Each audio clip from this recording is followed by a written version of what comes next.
नून league के रहनुमा senator Irfan Siddiqui ने पीपल्स पार्टी और तहरीक इंसाफ को तनकीद का निशाना बनाया है। इंतखाबात से कबल सियासी जमातों की जानिब से नून लीग और नवाज शरीफ पर एतराज़ात को मुस्तरद कर दिया।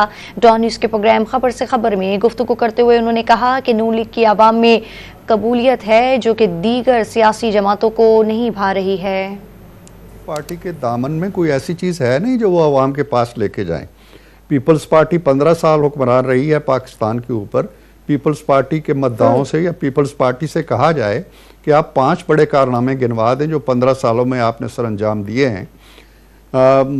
खान साहब की हुकूमत 4 साल रही है, उनसे कहें 5 नहीं, आपको एक बड़ा कारनामा गिनवा दें। नवाज शरीफ 9 साल रहे हैं, उनसे कहें जी कि आप गिनवा दें, तो मेरा ख्याल है एक आम रेडी वाला भी 10 चीज़ें आपको गिनवा देगा।